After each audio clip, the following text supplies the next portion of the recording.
Abra os seus olhos, e veja o olho de Horus, veja o olho de Horus.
Who are you?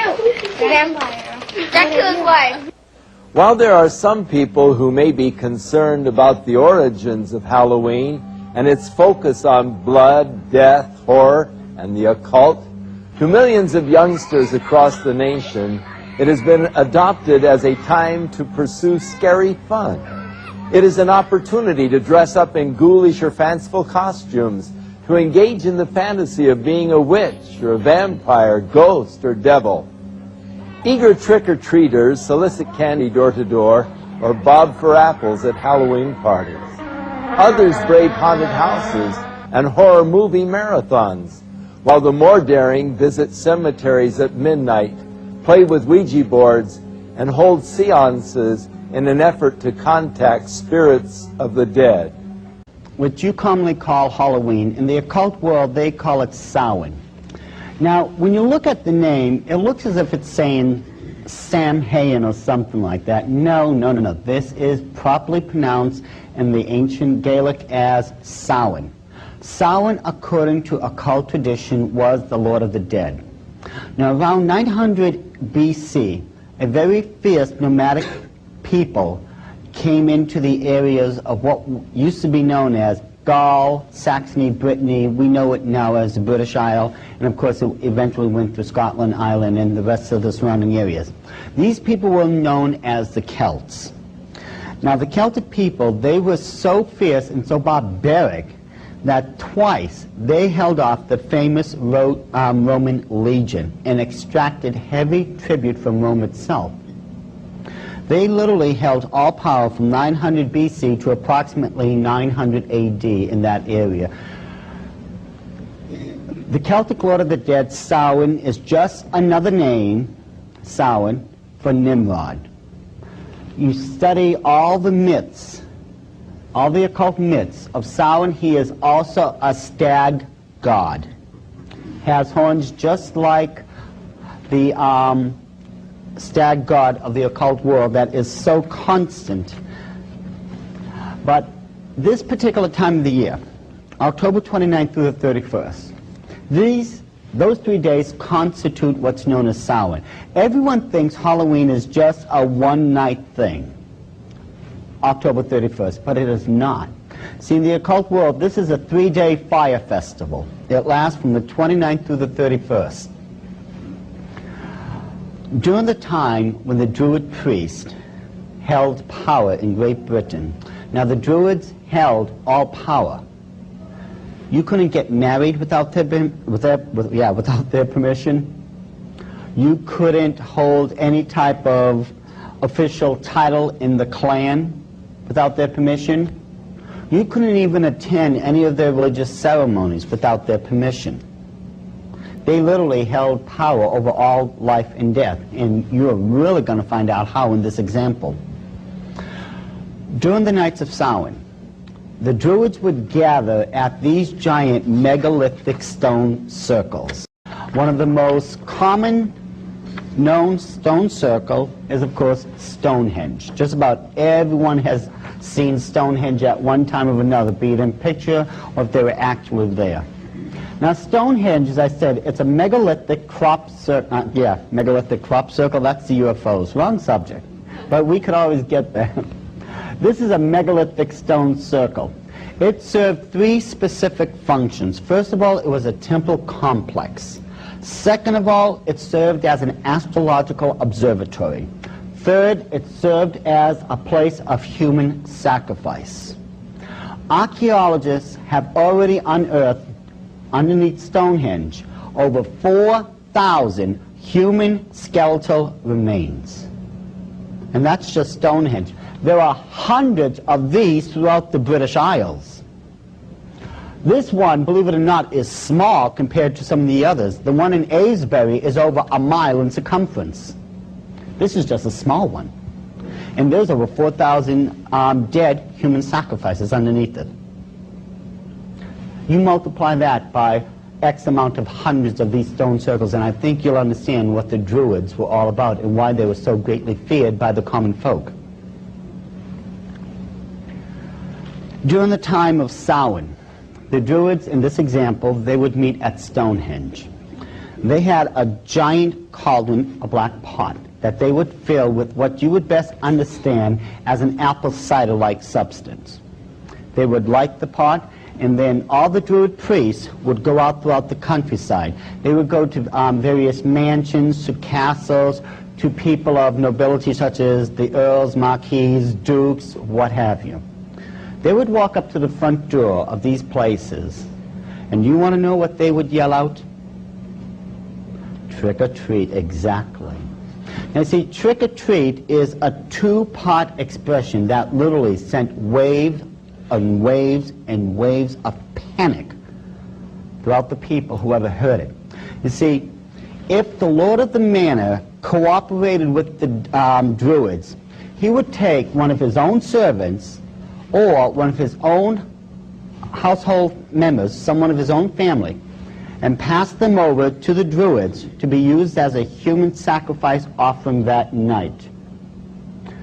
The Druids would leave you a treat for your cooperation. They would take a pumpkin that was previously hollowed out and filled with human fat.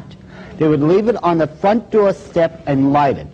This served as a water protection from all the demonic forces that would be unleashed that night. Now this is where we get into the trick. If you did not cooperate with the Druids, they would take blood from a dead body that they had actually been dragging around and paint the six-pointed star with the circle around it. This is known as a hexagram, from the Latin hexer for six.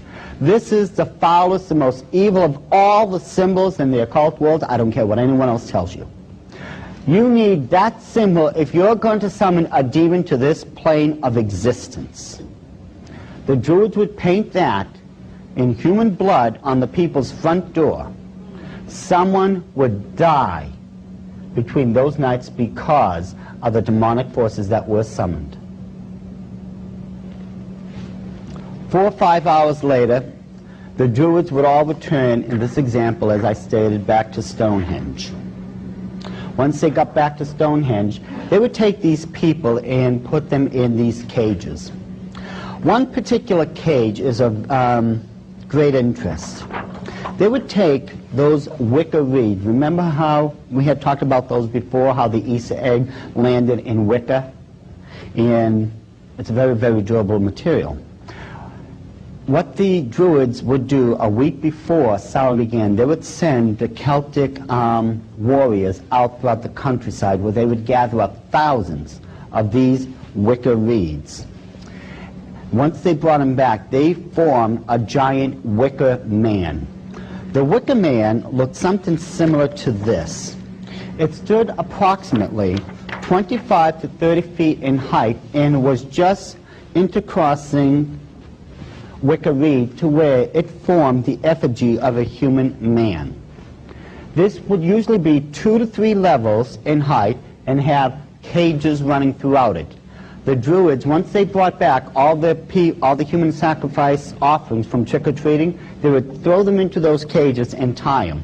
Now, if by some chance they ran out of space in the wicker man, they had these regular square cages made out of wicker that they had set aside just in case. Now, this is where the Druids now would have their version of fun. They would take approximately 12 prisoners, 12 people now, who were going to be used as human sacrifice offerings, and line them up in a single row in front of that cauldron. They would take an apple, throw it into the cauldron, and say, if you can take that in between your teeth on the first try, you will be set free immediately. Who would do that? Raise your hand. Who would try to grab that apple in between their teeth so that they could be set free? Who would do it? Raise your hand, please. There's only one problem, though. That cauldron has been boiling away for 4 to 5 hours now.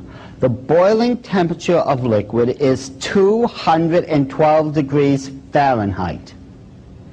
Now, who would do it? No volunteers? You? You know, you'd be the only one then who would have a chance of living.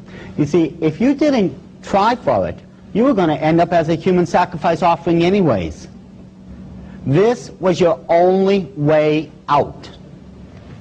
Every single person there did take the chance, except with dire consequences, let's face it. After they plunged their heads into that boiling liquid, their faces, their neck, and I don't even know how much of their chest and back, literally was just melting to where they would be permanently disfigured and unrecognizable. Many of them went blind because of the 212-degree liquid that was burning their eye sockets away. Many end up as partially or permanently deaf because of the damage that was done to their ear canal and the damage that was done to their speech and to their respiratory system because all that liquid was funneling down their throats while they were trying to grab that apple. And yes, this is where you got that cute little game, bobbing for apples. Now, if you did grab that apple on the first try in between your teeth, they held to their promise. They let you go. Some life afterwards. But if you didn't do it, they would throw you on the ground and behead you right there on the spot.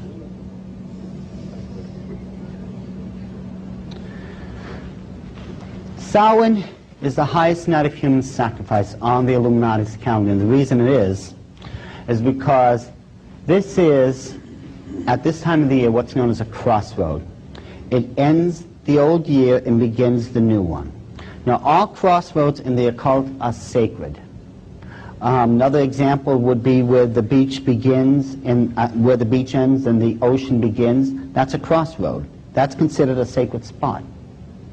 All crossroads are sacred. Now, during this time of the year, it is believed that those souls that had died from who knows how long ago, because the veil that's separating the third and fourth dimension are supposed to be at their thinnest, those departed souls can cross over and visit their loved ones for the night.